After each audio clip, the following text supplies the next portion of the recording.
Salut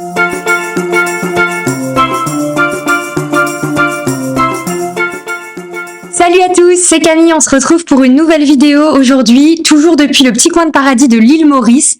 Alors pour ceux qui me découvrent à travers cette vidéo, je suis venue m'installer pour la première fois ici à l'île Maurice, il y a de ça 1 an et demi. Et quand j'ai voulu venir m'installer, j'ai eu un petit peu de mal à trouver des informations sur la vie quotidienne ici, quelles étaient les recommandations pour savoir où habiter, comment trouver une voiture, etc. Vraiment les infos pratico-pratiques. Donc le but de cette chaîne, c'est de vous donner un maximum d'informations pour tous ceux qui souhaitent venir s'expatrier ici, ou bien tout simplement venir aussi en tant que touriste.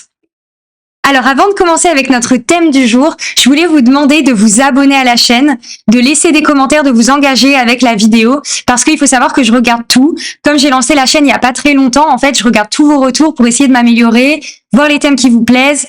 Donc je m'adapte vraiment en fonction de vous, et donc chaque abonnement, chaque commentaire, chaque like me fait hyper plaisir sur chaque vidéo.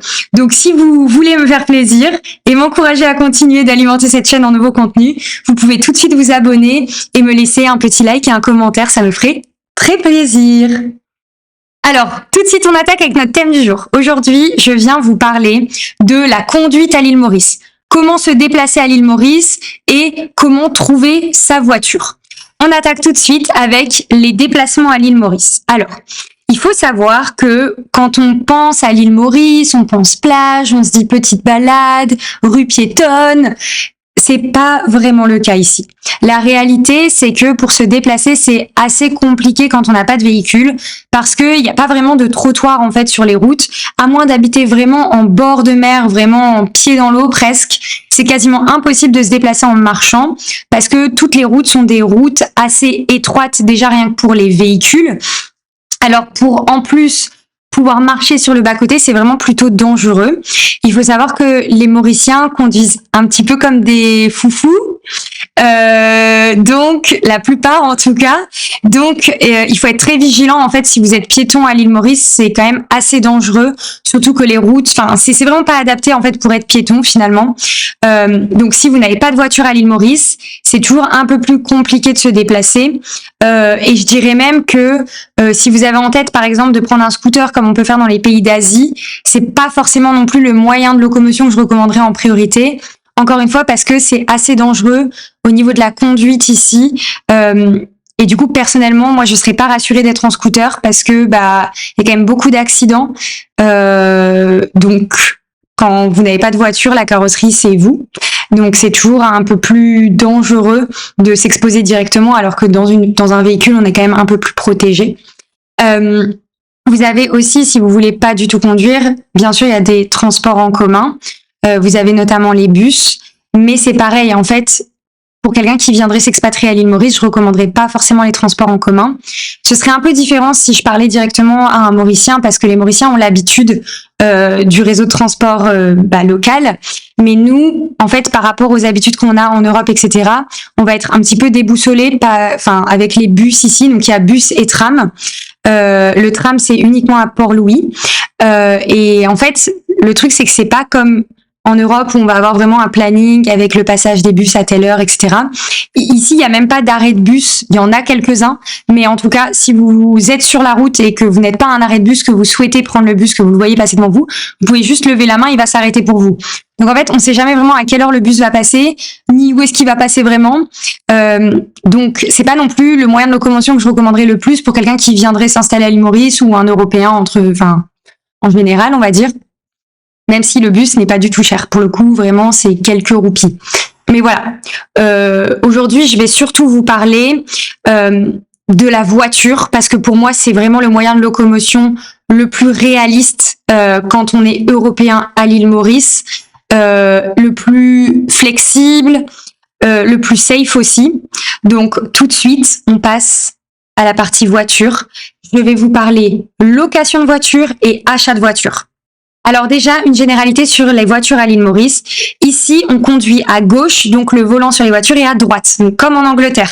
Donc pour nous qui sommes par exemple français, on n'a pas forcément l'habitude de ce mode de conduite, mais honnêtement, pour l'avoir vécu, on s'y habitue très très vite. Et après, c'est l'inverse, c'est que quand tu reviens en France, tu sais plus conduire à droite.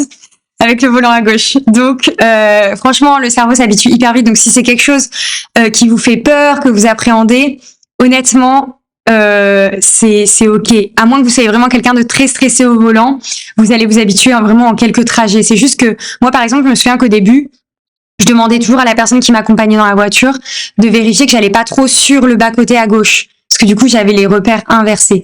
Mais franchement, si c'est quelque chose qui vous fait peur, allez dans une route, pas principale en fait, allez dans des routes secondaires, voire dans les champs de canne, et allez vous entraîner à conduire, et vous allez voir que vous allez vous faire très vite la main.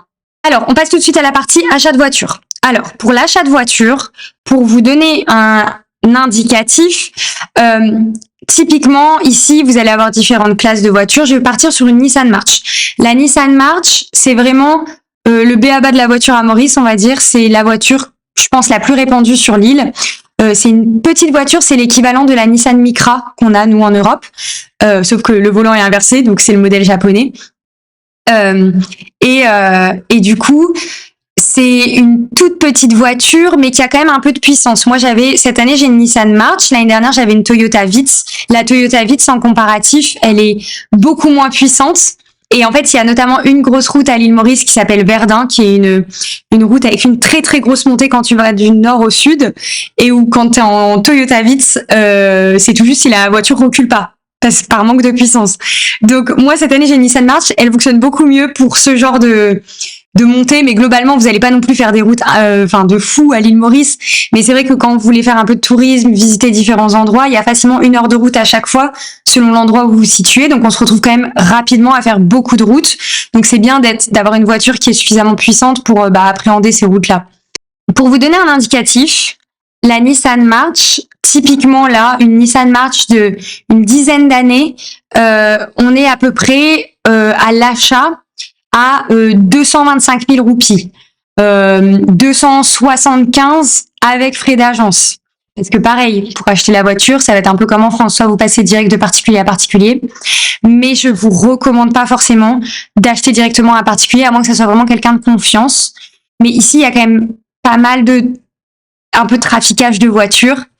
Donc personnellement, si je devais acheter une voiture, j'irais toujours vers un garage pour être un peu plus sécurisé par rapport à ça. Et donc, du coup, il faut compter aussi les frais d'agence. Et là, vous voyez, dans l'exemple que je vous donne, qui est un vrai exemple, il y a quasiment 50 000 roupies de frais d'agence. Donc, ça correspond à 1 000 € de frais d'agence. Donc, pour vous donner une idée, du coup, une Nissan March à peu près d'une dizaine d'années, on est du coup à 5 350 € frais d'agence inclus. Et sachant que les frais d'agence représentent 1 000 € quasiment.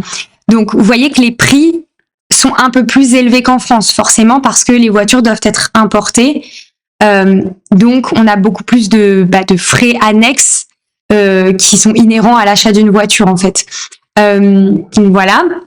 Après, au niveau démarches administratives, là, je vais pas pouvoir rentrer dans les détails avec vous parce que c'est assez lourd, mais en gros, globalement, tout ce qui est démarche administrative pour la voiture, l'inconvénient à Maurice, c'est que vous devez vous déplacer en présentiel auprès d'un bureau spécifique. Vous n'allez pas pouvoir faire ça en ligne.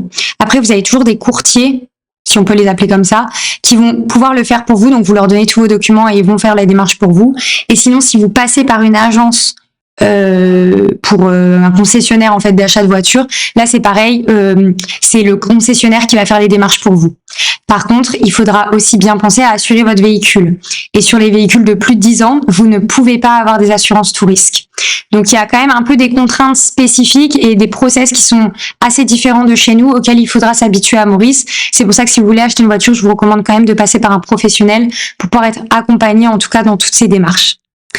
Maintenant, parlons de location de voiture. Alors, la location de voiture, ici, vous allez avoir à la fois les agences classiques, type Sixt, Europcar. Vous pouvez aussi passer par des particuliers ou bien des agences locales. Donc, c'est pas des agences Europcar, Sixt très connues, mais c'est des agences locales qui sont très bien. Typiquement, moi, je suis déjà passée plusieurs fois par le Low Cost.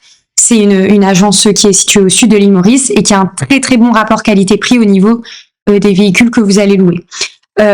Typiquement, là, j'avais fait un devis sur une voiture. J'avais besoin d'une voiture un peu plus spacieuse, un peu plus pas type Nissan March qui est plutôt entrée de gamme, mais un peu plus pas haut de gamme non plus, mais vous voyez un peu un entre-deux. J'étais quasiment à une centaine d'euros chez Sixt Là, chez le low cost, je l'ai eu, donc 100 € par jour, pardon. Et là, chez le low cost, on était à 45 € par jour. Donc, vous voyez, vraiment, en prenant des agences locales, vous allez gagner beaucoup en prix. Et elles vont quand même vous livrer à l'aéroport. Donc ça change rien. Et l'avantage aussi, c'est que du coup, j'ai pas dû payer à l'avance. Je paye le jour où je récupère la voiture. Donc ça, c'est top. Au niveau location, donc moi pour de la longue durée par exemple, je passe directement par un particulier. Donc pareil, vous allez avoir des particuliers qui font directement du main à main, vous allez avoir du particulier qui a offert un contrat où vous allez être un peu plus sécurisé par rapport aux assurances. En gros, pour une Nissan March, on est à peu près à 15 000 roupies le mois. Donc ça vous fait 300 € le mois pour louer une voiture. Donc à peu près 5 € par jour en long terme, vous voyez. En tourisme, on est plutôt à du 20 € par jour pour une Nissan March. Si on loue, allez, ouais, on va être entre 1000 roupies et 1200 roupies pour une voiture d'entrée de gamme. Donc entre 20 et 25 € en gros. Selon la durée de votre séjour. En gros, à partir de plus d'une semaine, 10 jours, vous pouvez négocier à 20 € par jour sur une voiture d'entrée de gamme. Voilà, donc comme ça vous donne une petite idée pour vous situer côté prix, côté comment ça se passe concrètement de conduire à Maurice. Les routes, globalement, elles sont pas toujours très bien entretenues. En tout cas, ça dépend des zones, mais par exemple, ici je vois au nord, moi l'année dernière j'habitais au sud de l'île Maurice, les routes étaient nickel. Ici au nord, on voit que des fois on a beaucoup plus des nids de poules, les trous, et voilà. Parce que aussi il y a plus de passages, il y a plus de monde, donc forcément c'est un peu plus compliqué d'entretenir les routes au fil de l'eau. Donc sachez que voilà, moi je recommanderais pas d'avoir une trop belle voiture à l'île Maurice. L'année dernière j'avais une voiture qui était neuve, c'était mon angoisse parce que il y a des arbres, des fois on se prend les arbres donc ça peut rayer un peu la voiture. Voilà, là j'ai une voiture qui est pas du tout neuve et ça me rassure aussi parce que ici les gens font pas toujours attention. Moi l'année dernière j'avais une voiture neuve et quelqu'un m'est rentré dans un parking pendant que j'étais pas là. Il est parti sans laisser son adresse évidemment. Donc c'est toujours un peu embêtant. Donc quand vous avez une voiture qui est votre première jeunesse, au moins c'est rassurant. Vous savez que vous n'allez pas être la première griffe sur la voiture. Donc ne visez pas non plus des voitures trop belles et surtout pas des voitures trop grosses parce que souvent les routes sont assez étroites aussi. Donc, si vous avez une voiture trop grosse, ça va vous stresser pour rien en fait. Et dernier aspect, c'est aussi la partie GPS, se diriger à l'île Maurice. Pour en avoir fait l'expérience à plusieurs reprises, c'est très compliqué de suivre un Waze ou un Google Maps à l'île Maurice parce que les routes sont pas à jour. Des fois, il va vous faire passer par des routes abracadabrantesques. Sans aucune raison en fait, vous avez une route principale et parce que c'est Waze, il va vous faire passer par un chemin secondaire et vous allez potentiellement vous retrouver dans la cambrousse ou dans des routes qui sont pas du tout goudronnées. Donc le mieux pour se diriger à l'île Maurice, c'est mettre son GPS, ça y a pas de problème, mais regardez bien avant la route qui vous fait prendre et prenez toujours les axes principaux, même si c'est bouché, parce que si vous connaissez pas bien l'île, ça va être très compliqué, vous allez vous retrouver dans des routes pas possibles, très étroites, croiser des gens, enfin ça va vous stresser. Donc vraiment, le mieux ici en fait c'est de suivre les panneaux. De toute façon, il n'y a pas 1 milliard de directions, il n'y a qu'une seule autoroute, il n'y a pas beaucoup d'embranchements sur cette autoroute, donc en fait vous avez peu de chances de vous tromper. Donc je recommande d'utiliser Maps, mais pour regarder le plan et pas forcément d'écouter l'itinéraire de Maps.